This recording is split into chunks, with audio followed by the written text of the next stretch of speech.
최근 방송이나 뭐 인터넷이나 기타 이 매스컴들을 보면 심심치 않게 등장하는 많은 기사들 가운데 하나가 부모와 자식들 간에 혹은 부부 간에 이런 살인 사건이 일어나는 일들을 여러분 왕왕 접할 겁니다.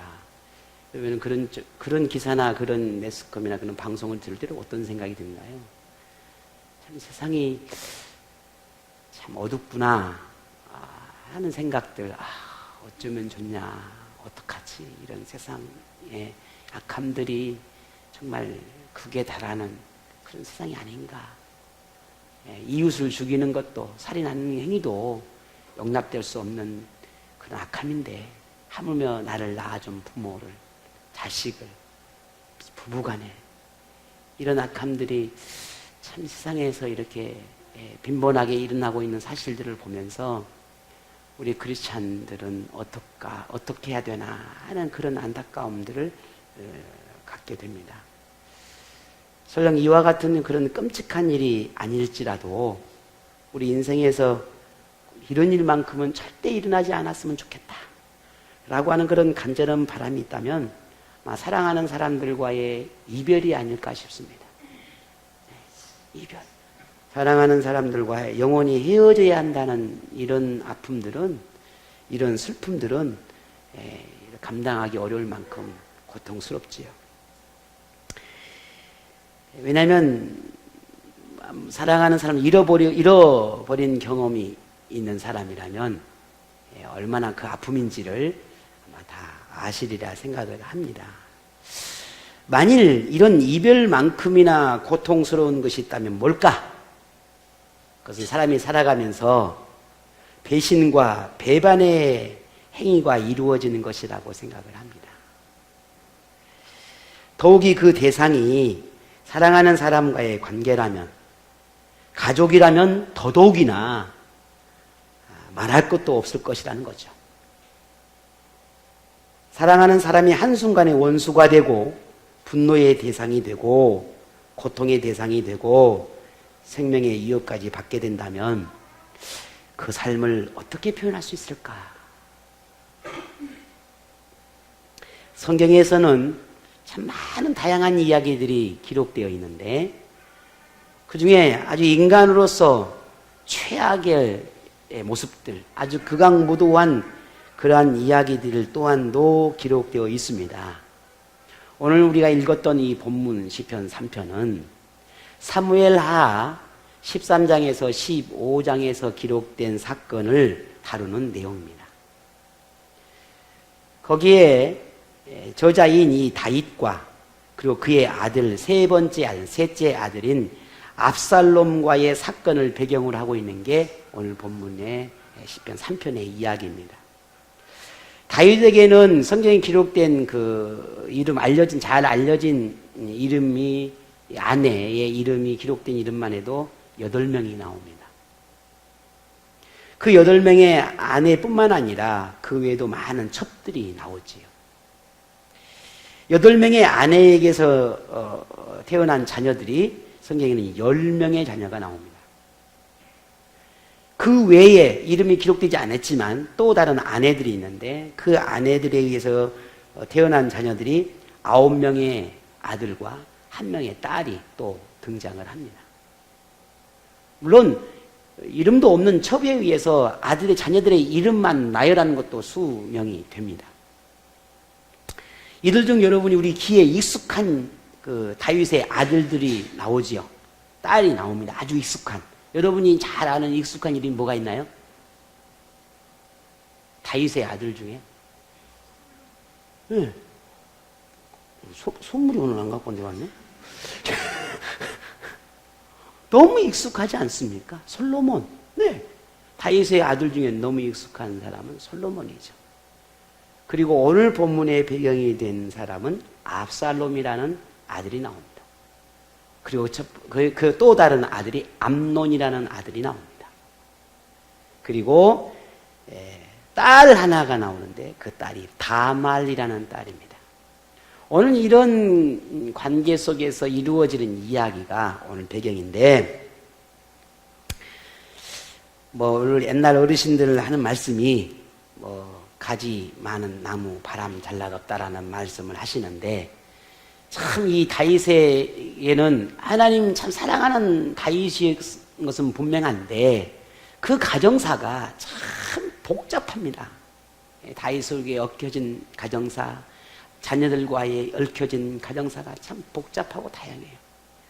그런 삶을 가만히 이렇게 생각해 보면 그런 속에서도 어떻게 이 다윗은 평생을 하나님이 사랑하는 그런 믿음의 삶을 살아낼 수 있었을까? 여러분 궁금하지 않습니까? 수많은 인생의 희노애락들이 일어나고 정말 하루가 멀다 수많은 사건과 사고들이 일어나고 다툼과 싸움이 일어나는 그런 복잡한 다양한 이런 가정 속에서 어떻게 신실하게 하나님을 믿고 신뢰하며 평생을 하나님을 섬기며 살았을 수 있었을까? 그게 다윗이거든요. 우리 같으면 하루에 12번도 죽었다 살아날 건데, 참 그런 다윗의 삶이 이 시편의 곳곳에서 묻어납니다. 그래서 이 시편을 우리가 하나하나 우리 공부하고 또 나누면서 우리의 삶이 얼마나 하나님 앞에 큰 축복의 삶을 살고 있는지를 또 한 번 보게 됩니다. 오늘 본문도 역시 그런 배경을 하고 있다는 거죠. 잠깐 우리 본문은 이렇습니다. 압살롬이라고 하는 이 아들에게는요, 배가 같은 여동생이 하나 있었습니다. 그 여동생이 다말이라는 여동생이었습니다. 성경에 보게 되면 이 다말이라고 하는 여인이 얼마나 아름다웠는지 이루면 말할 수 없을 만큼 아름다웠답니다. 너무너무 예뻤대요. 마치 제 아내처럼 말이죠. 웃자고 한 얘기인데 한번 웃어주시지는. 너무너무 아름다웠다. 너무너무 아름다워서 그랬는지 배달은 이 압살롬 형인 이 암논이라고 하는 이 형이 이 다말을 보고는 너무너무 예뻐서 이 마음에 이 애정을 느끼기 시작합니다. 참 있을 수 없는 일이지만 성경에는 그런 일들이 있어요. 너무너무 애정을 느끼기 시작합니다. 어떻게 하면 저 다말과 한번 이렇게 뭐 여러 가지 많은 그런 음탕한 생각들을 하는 거예요. 그 마음을 주체할 수가 없어요. 세월간이 흐를수록 그 마음을 주체할 수가 없어요. 그러다가 어느 날 이 암논에게 그와 같은 기회가 옵니다. 그래서 강제로 이 다말이라고 하는 여동생이지요. 여동생을 요즘 말로 말하면 강간을 하는 거예요. 그리고는 이 다말이라는 여인을 내쳐버립니다. 이 사실을 누가 아냐면 다윗이 알게 돼요. 왜 모르겠어요? 알게 되죠. 근데 이상하게도 이 다윗이 암논에게 막 왜 그런 짓을 했냐라고 소리치고 이렇게 화를 냈지만 그 외에 그 어떤 책임도 이 암논에게 묻지 않아요. 이 사실을 또 누가 알게 되냐면 누가 알겠어요? 이제 다말의 오빠인 누가? 압살롬이 알게 된 거예요. 압살롬이 이 다말 여동생에게 위로해주고 격려하고 괜찮아. 하지만 그 아픔과 상처를 어떻게 감당하겠어요? 못내 어쩌면 아버지 이 다윗이 이 상황을 잘 해결해 주기를 바랐는지도 모릅니다. 근데 어떤 일도 행하지 않습니다. 그리고 2년이 흘렀습니다.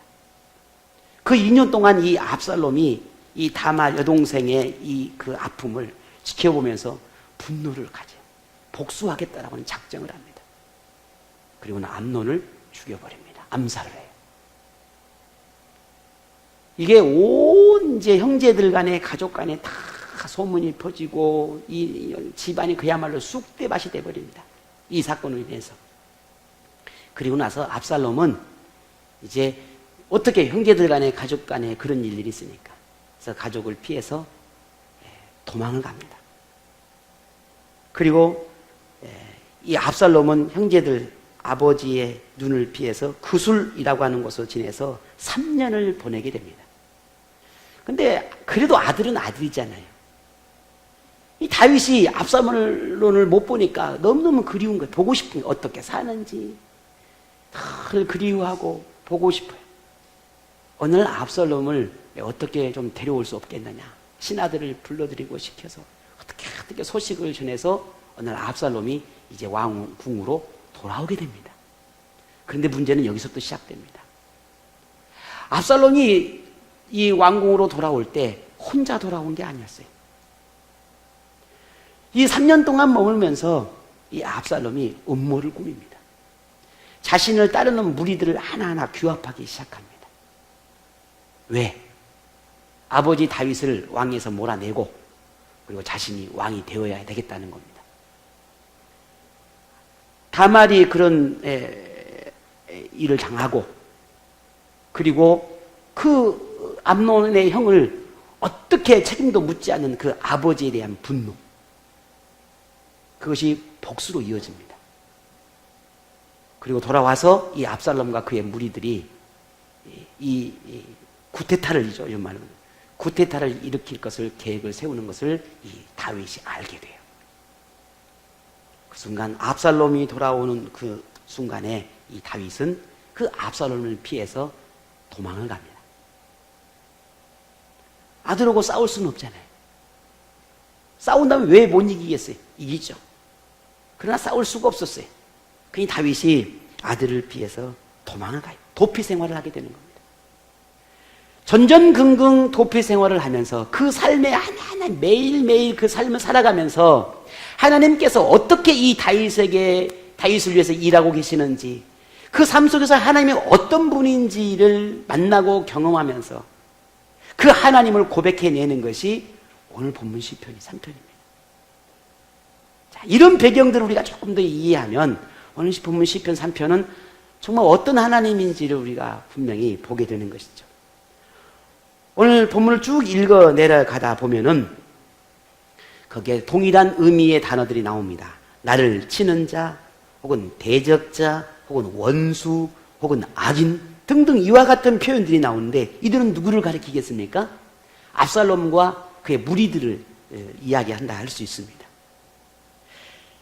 다윗을 대적하는 그 무리들 가운데 특별히 시므이라는 사람이 있었습니다. 이 시므이는 그 다윗의 전 왕이었던 누구?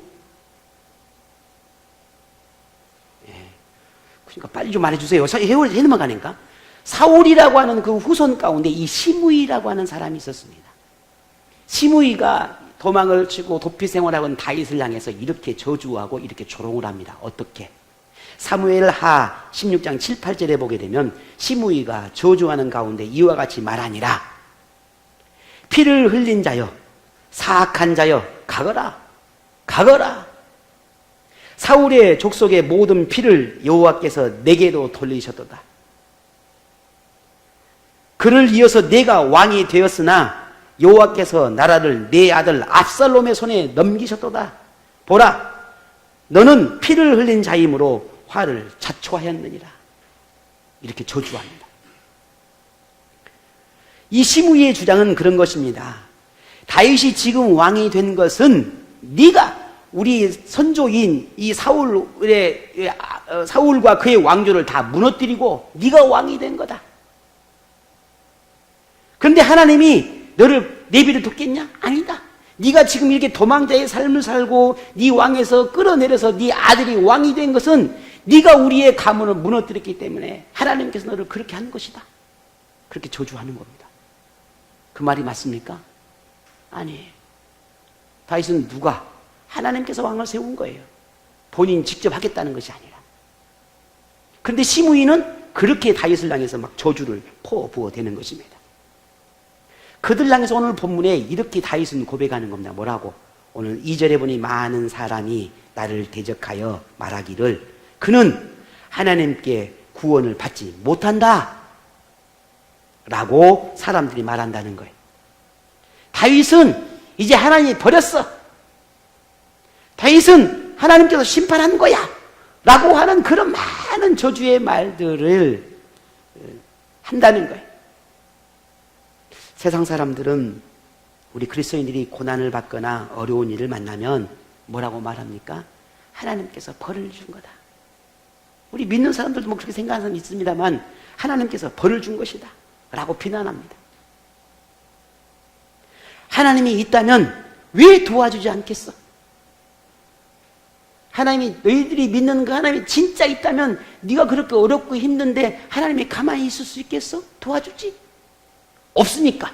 하나님이 없으니까 너를 도와주지 않는 거 아니냐? 라고 조롱을 합니다. 여러분은 어떻습니까? 갑작스러운 그런 시련을 만났을 때 여러분 어떤 생각을 하십니까?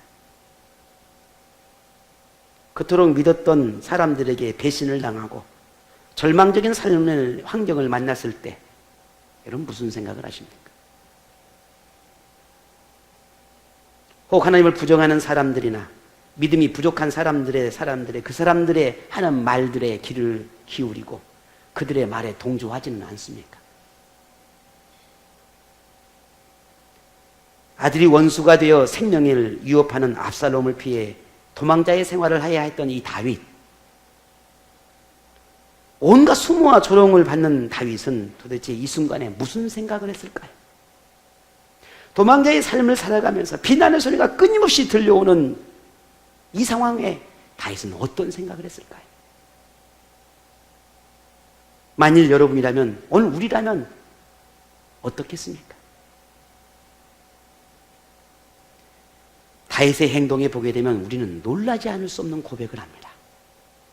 이런 고백을 하죠. 본문 5절입니다. 우리 같이 한번 읽어보겠습니다. 5절입니다. 내가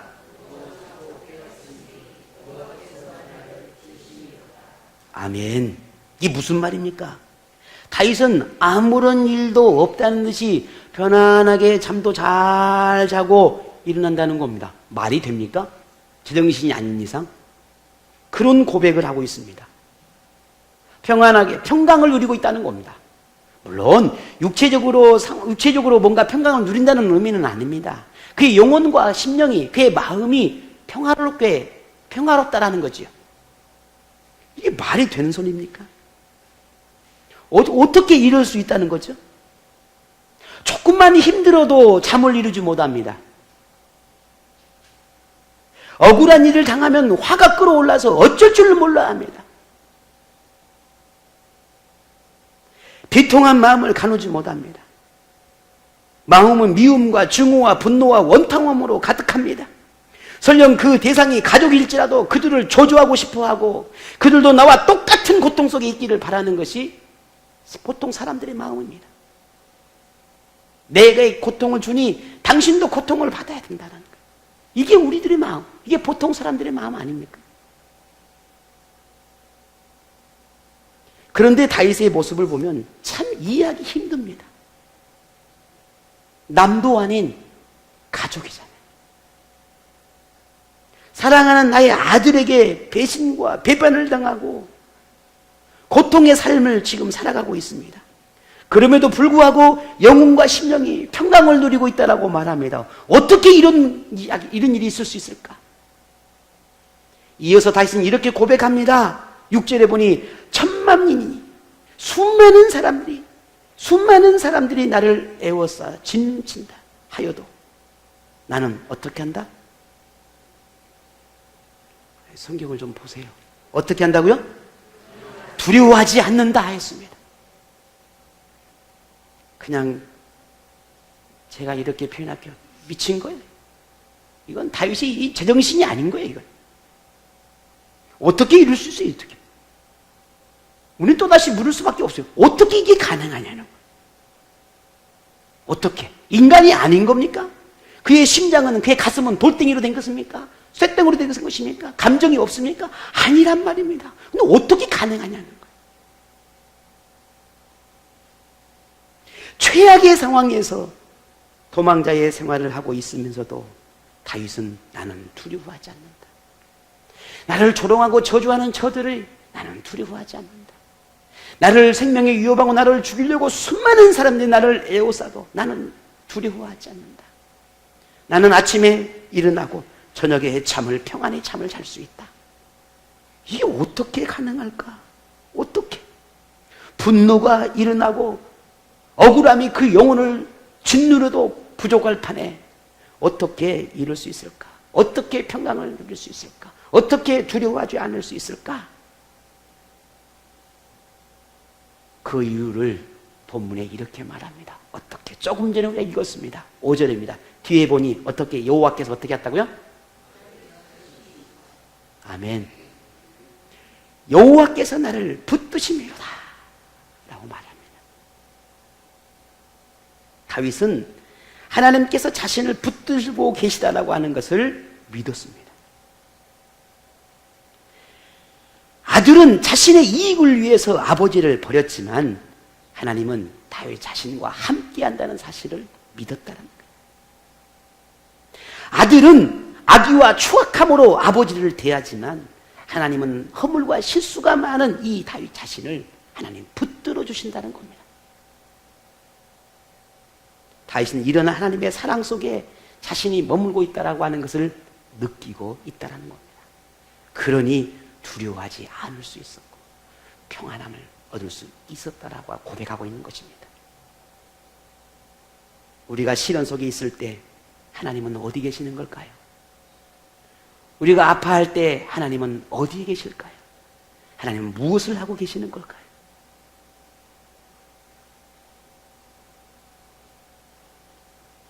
다윗을 붙드신 그 하나님, 지금 우리도 붙들고 계시는 분이십니다.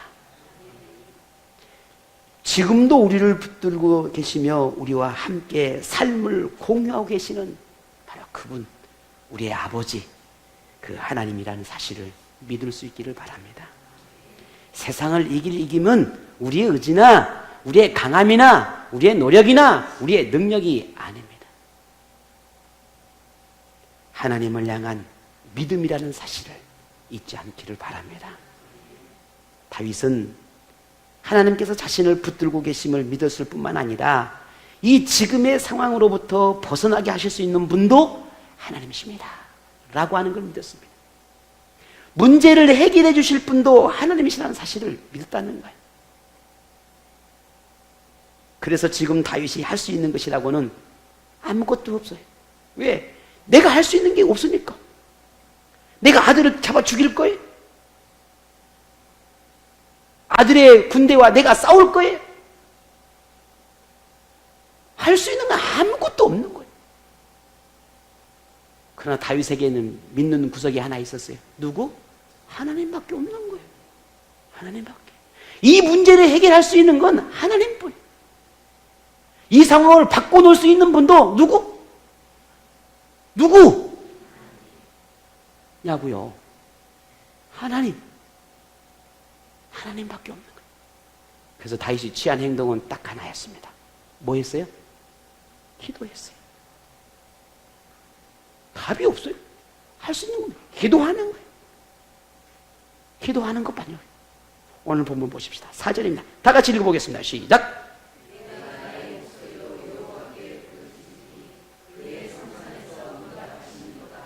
아멘. 내가 나의 목소리로 여호와께 부르짖으니 하나님께서 어떻게 하셨다? 응답하셨다. 뒤에 보니까 가로로 뭐라고 쓰였어요? 셀라라고 쓰였습니다. 그게 무슨 뜻이게요? 옳거니? 좋다? 그렇지? 이게 뜻이에요. 우리나라 말로. 우리 과거에 노래를 부르고 우리가 막 장구를 치고 노래를 부르면 다음에 뭐라고 나와요? 얼쑤라고 해요. 좋다. 그만 나오죠. 이 셀라라고 하는 말은 바로 그것입니다. 하나님께서 나의 기도를 들어주시니 얼마나 좋은지 모릅니다. 아싸! 이 말이 셀라예요. 이런 의미를 가지고 있다는 거예요. 그니 이 찬양을 하고 이 기도를 드리는 이 다윗, 모든 기도가 이 믿음에서 시작되는 거란 말이에요. 하나님 앞에 오직 소망을 두는 게 하나님밖에 없으니 그저 하나님 앞에 기도하는 것밖에 없었다는 겁니다. 흔히 고난을 만나면 상황에 우리가 사로잡혀서 하나님의 도움을 구하는 것을 놓쳐버리는 경우들이 있습니다. 기도할 수가 없어요. 너무 힘들어서 기도가 되지 않아요. 그래서 기도 안 할 거예요? 물론 기도하는 사람 쎄뿌렸더라고요. 많아요. 참 전라도 말로 쎄뿌렸어. 너무 힘들어서 기도할 수가 없으니 기도 안 하는 거예요. 아니요. 잠깐 기도하가 포기하기도 합니다. 상황이 바뀌지 않았다고 해서, 소망이 없다고 생각되어서, 하나님께서 기도를 듣고 계시지 않는다고 생각해서 기도를 멈춰버립니다. 또 어떤 사람은 하나님께 기도를 들으셨을 것이니까 내가 한마디만 해도 하나님이 들었을 거라니요. 귀가 뭐 쫑깃하고 내 기도를 들어주신다 했으니까 아마 이제 들어주실 거야. 그리고 기도를 멈춰버립니다.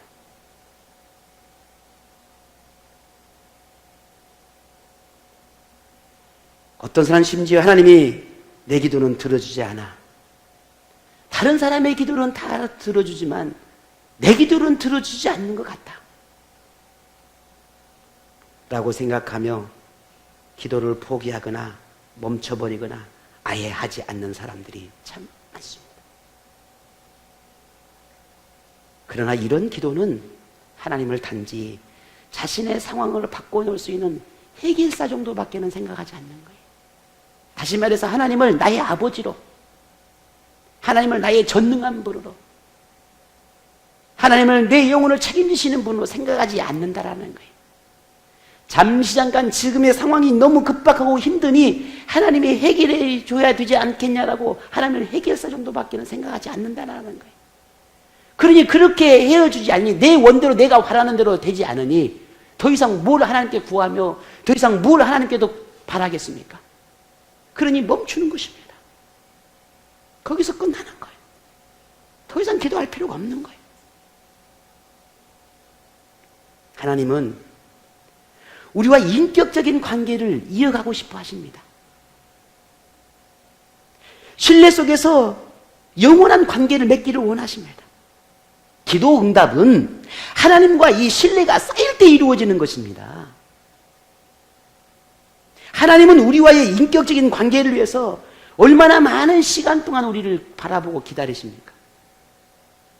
그런데 우리는 그 잠시 잠깐을 기다리지 못합니다. 우리는 잠시 잠깐을 바라보지 못합니다. 수많은 세상의 소리에 우리의 마음이 뺏기고 기가 얇아지기 시작합니다. 그리고는 하나님과 관계를 끊어버리는, 신뢰가 무너지게 됩니다.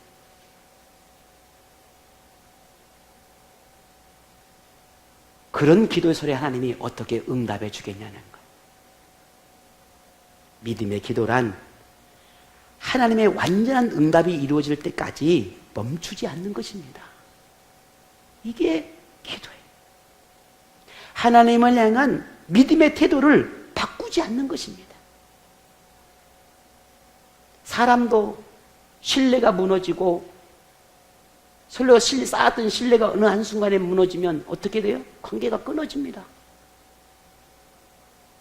하나님이 우리를 향한 신뢰는 끊임없는데 내가 하나님을 향한 신뢰가 무너지면 그 무너진 신뢰가 어떻게 응답으로 다가오겠냐는 거예요. 불가능합니다. 하나님의 응답을 지켜보고 모든 뜻이 이루어질 때까지 기다리며 감사하고 기뻐하는 것, 이게 믿음의 기도하는 사람이에요. 다윗의 기도가 바로 그랬습니다. 이것이 다윗이 고난 중에도 매일 평강을 누릴 수 있는 비결이었고 하나님께서 다윗의 기도에 응답하신 이유입니다. 여러분, 고난 중에 있습니까? 혹 해결되어야 할 인생의 문제가 있습니까? 하나님의 도움이 필요함을 느끼십니까? 가정에서 혹은 직장에서 혹은 사회생활 속에서 하나님의 붙드심이 필요하다는 것을 느끼고 계십니까? 혹 나의 기도가 필요한 지체가 있다라고 여러분 도와지십니까? 발견되십니까? 찾으셨습니까? 그러나 우리가 할 수 있는 건 다 하나입니다. 무엇입니까? 기도하는 것입니다. 하나님은 나의 목소리로 기도하는 것을 듣고 싶어 하십니다. 내가 소리를 내어서 기도하는 걸 듣고 싶어 하십니다. 자신은 기도하지 않으면서 누군가가 기도해 주기를 바라는 것, 그건 응답받을 수가 없어요. 특별히 여러분, 목사님 기도해 주세요, 기도 부탁합니다. 본인은 기도 안 해. 무슨 목사가 기도하는 기계예요? 물론 당연히 기도해야죠. 그런 의미가 아니에요. 정말 기도가 필요하다는 데 스스로 느꼈다면, 정말 지금 이 순간에 기도하기를 원한다면 기도해야 돼. 누가? 내가. 하나님은 누구의 목소리를 듣고 싶어 하니까? 나의 목소리를. 찬양이 언니, 아빠한테 뭐 좀 달라 해. 성조야, 아빠한테 이것 좀 해라. 주원아, 아빠한테, 엄마한테부터 이렇게 해라. 그거 하는 것과 아빠, 엄마, 같아요, 달라요? 같아요? 그게 어떻게 같아요? 그건 전혀 다른 문제예요. 하나님은 누구의 목소리를 듣고 싶어 한다고요? 나의 목소리를 듣고 싶어 하는 거예요. 이게 오늘 다윗이 그러죠. 하나님, 내 목소리로 내가 하나님께 이 기도를 외치고 있는 것입니다. 하나님은 그 사람의 기도에 응답합니다. 그 사람의 목소리를 듣고 그 사람의 부르짖는 기도에 하나님은 응답하신다는 말씀입니다. 기도한다라고 하는 것은 하나님을 향한 신뢰입니다. 사랑입니다. 관계입니다. 하나님과의 친밀함을 의미하는 것입니다. 반대로 기도가 없다는 것은 무엇이겠습니까? 믿음이 없는 것입니다. 하나님을 신뢰하지 않는 것입니다. 하나님을 인정하지 않는 것입니다. 내 자신이 하나님이 되어 있는 것입니다. 내가 모든 걸 해결할 수 있다고 생각하는 것이 기도하지 않는 것이죠. 그러니 내가 하나님이 되어 있는 것입니다. 그러므로 하나님과의 관계를 기도를 통해서 더 깊이 이어가시기를 바랍니다. 여러분의 목소리로, 나의 목소리로 기도할 때 하나님께서 응답하신다는 걸 결코 잊지 않기를 바랍니다. 자, 그렇다면 하나님은 이 다윗의 기도에 어떻게 응답했을까요? 오늘 본문에 이렇게 응답했다고 말씀합니다. 7절입니다. 한번 읽어보겠습니다.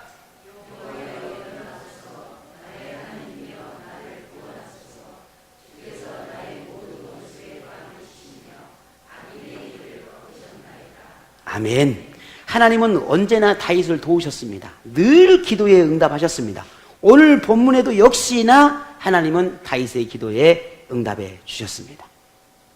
다윗은 조금 더 의심하지 않았습니다. 왜? 늘 나의 기도를 들어주셨으니까 이번 기도도 하나님이 나의 기도를 들어주실 거라고 하는 것을 믿었습니다. 역시나 하나님은 그 다윗을 실망시키지 않았습니다. 응답해 주셨습니다. 왕궁에서 쫓겨나고 비참한 삶에서 전전긍긍 도망자의 삶을 살고 있지만 하나님은 그 대적들을 다 무찔러 주시고 회복시켜 주셨습니다. 다시 왕으로 돌아가게 되었고 다시 왕위에 복귀하게 되었습니다. 훗날 압살롬은 비참하게 죽게 됩니다. 다윗이 죽이지 않아요. 그리고 다윗이 고백하기를 이렇게 고백합니다. 8절 보니까 구원은 여호와께 있사오니 주의 복을 주의 백성에게 내리소서. 구원은 누구에게? 여호와께. 내 모든 삶, 여기서 말하는 구원은 뭐 하나님의 나라에 가는 그런 구원을 말하는 것이 아닙니다. 지금 내 삶을 회복시키고 지금의 삶을 온전케 하는 것이 누구에게 있다? 하나님께 있다라는 의미입니다. 하나님은 우리의 삶을 지켜보고 계십니다. 우리의 생각, 마음, 계획, 우리의 행동까지 다 모든 걸 알고 계십니다. 우리 애가 어떠한 환경 속에 있든지 어떻게 싸우며 사는지, 무엇 때문에 힘들고 고통 속에 있는지, 왜 주저앉아 있는지, 왜 평강의 삶이 없는지 하나님은 우리에 대해서 모든 것을 알고 계십니다. 그렇다면 여러분 궁금하지 않습니까? 모든 것을 알고 계신 하나님은 왜 우리의 상황을 바꾸지 않는 것일까? 아버지 하나님이시니 우리의 상황을 다 알고 있다 하니 바꿔야 될 게 아니겠습니까? 그런데 왜 여전히 지금이 상황이 계속되어지는 걸까요? 이유는 우리가 하나님과의 관계를 온전하게 맺지 못하기 때문입니다. 하나님은 나를 잘 알고 계시니까 도와주실 거야 라고 하는 생각에만 머물렀기 때문입니다. 하나님은 얼마나 많은 사랑이 풍성하신 분인데 왜 나를 도와주지 않겠어? 하나님이 얼마나 능력이 많으신 분인데 왜 가만히 있겠어? 도와줄 거야 라고 생각만 할 뿐이에요. 무슨 말입니까? 생각하는 것과 목소리를 하고 기도하는 건 다른 것입니다. 하나님이 원하시는 것은 생각하는 것을 원하는 것이 아니라 뭘 원한다고요? 내 목소리로 하나님을 찾는 걸 원하고 계시다는 거예요. 내 목소리를 내어서 하나님을 찾는 것을 바라고 계시다는 말입니다. 기도하십시오. 여러분의 목소리가 하나님께 들려지도록 부르짖으십시오. 해결되어야 할 모든 상황이 하나님의 뜻 가운데 바뀌어서 하나님 앞에 더욱 감사하고 기뻐하고 즐거운 삶을 살아갈 수 있도록 하나님께 기도하십시오. 여러분 모두가 기도할 때 그 기도를 하나님께서 반드시 응답하실 것입니다. 우리가 시련과 아픔의 환경을 극복하고 기쁨과 즐거움의 삶을 사는 비결은 우리가 믿는 하나님을 정확하게 이해하고 신뢰할 때 가능한 것입니다. 이것이 믿음의 기도가 되고, 이런 믿음이 하나님을 가까이 하게 되고, 이런 믿음이 하나님을 예배케 합니다. 하나님이 누구인지, 하나님이 어떤 분인지. 다윗이 아들 압살롬을 피해서 도망자의 생활을 하고 수치와 모욕과 조롱 속에서 평강을 누리고 기도할 수 있고 하나님의 은혜를 고백할 수 있는 것은 하나님에 대해서 너무나 정확히 알았기 때문에. 왜? 그것이 믿음으로 일어났거든요. 그래서 우리가 하나님이 누구인지 어떤 분인지를 정확하게 이해하는 것이 우리 신앙생활에 너무너무 중요한 것입니다. 그래서 하나님께서 오늘 우리에게 하나님이 누구인지 어떤 분인지를 정확하게 우리에게 가르쳐 주셨습니다. 어떤 분이라고요? 우리 한번 읽어볼까요? 3절입니다. 다 같이 시작.